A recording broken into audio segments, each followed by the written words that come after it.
Welcome to Traveling While Black.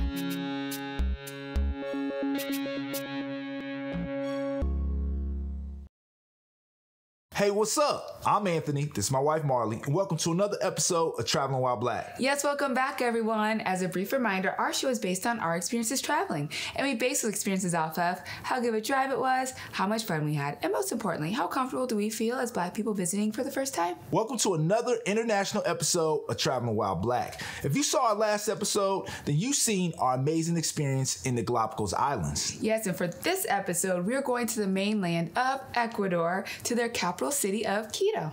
Yep, and another special thanks once again to the Black Travel Alliance. To find more about the Black Travel Alliance, take a look at their website in our description below. Yes, and also let us know. This is another one of our longer episodes. So comment below if you like our shorter episodes or if you like our longer episodes. But do that after you watch this episode, and always let us know what you think. Last episode, we showed you the beautiful Galápagos Islands. But what about the country that claims the Galápagos, Ecuador? The country offers so much more outside of the Galápagos Islands that lend to it being a vibrant country overall. This is true. For example, the biodiversity that existed within the Galápagos also spreads throughout the country, with ecosystems ranging from Amazon rainforest to Andean highlands, making it one of the most biodiverse countries in the world. Another example is its rich cultural heritage, evident in everything from its music, its dance, its festivals, and its crafts.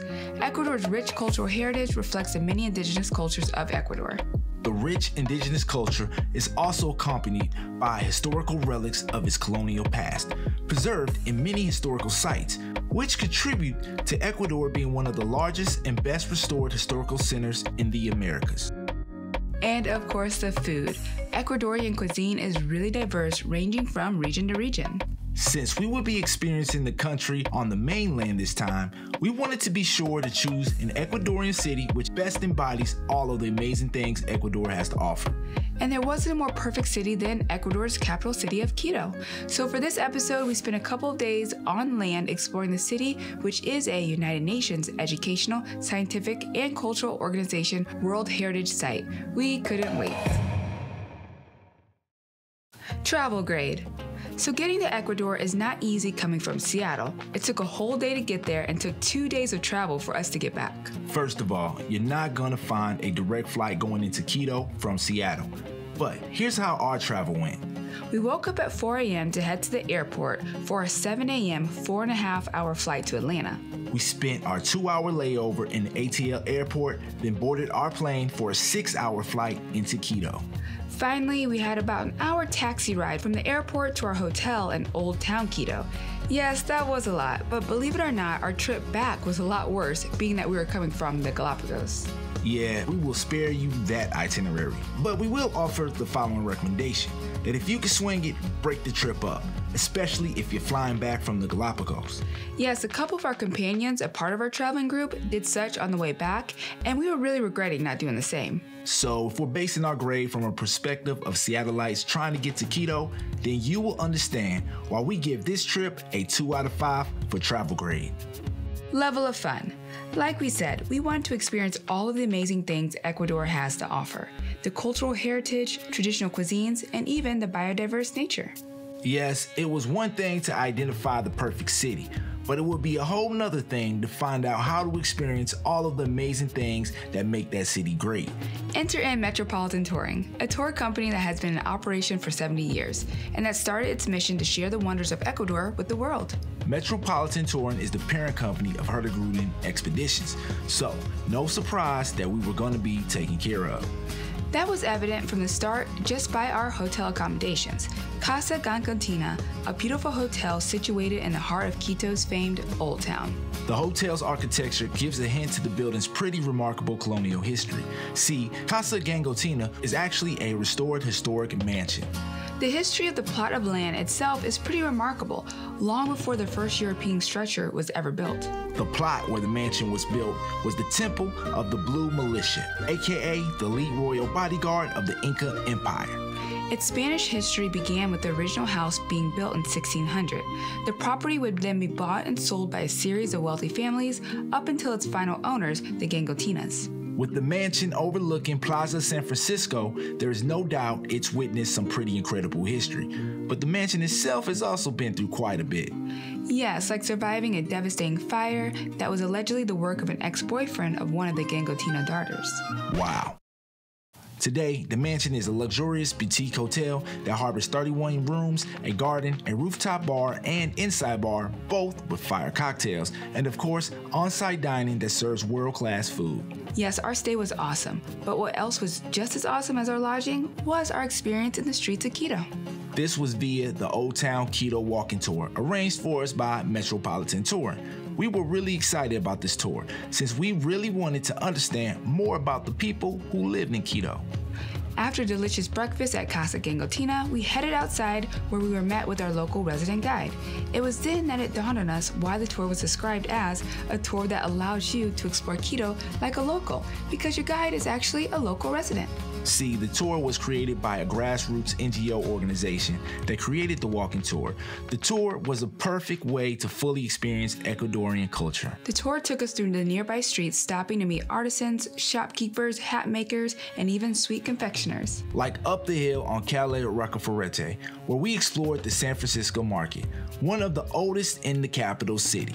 There we met the people working the market and also learned a little about the fruit and vegetables produced in Ecuador, as well as some other culinary traditions.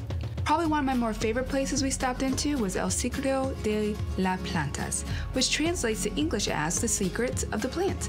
This place was basically a pharmacy with all plant-based medicines based on traditional Ecuadorian remedies, one of which was actually the only thing that has been able to quell my shoulder pain. I went back twice. At Indemnity Baez, an amazingly delicious chocolate candy store, we were lucky enough to get a chance to participate in a chocolate workshop that included tasting. The delicious chocolate experience shouldn't surprise us because the country is considered the birthplace of cacao, and today is the world's largest exporter of chocolate. Not only did the tour allow us to experience the local culture in real time, it also allowed us to get up close to some of its historical influences. And the one that really stood out was the Roman Catholic influence. It was mind-blowing standing in churches that date back to the 16th century. Yes, it was a fun day experiencing the city's exciting, vibrant culture, which of course included its culinary culture. At Hildera San Agustin, we experienced a delicious traditional Ecuadorian lunch. Yes, thanks to the tour and of course Metropolitan Tours, we got to experience everything we were looking for. All of the architectural, historical, cultural, and culinary riches of Ecuador. We even got to experience more of the country's biodiversity via a stay in its rainforest. But that's for another episode. Yes, we can't say enough how much we enjoyed our experience in Quito, and we definitely recommend Metropolitan Tours for planning your visit.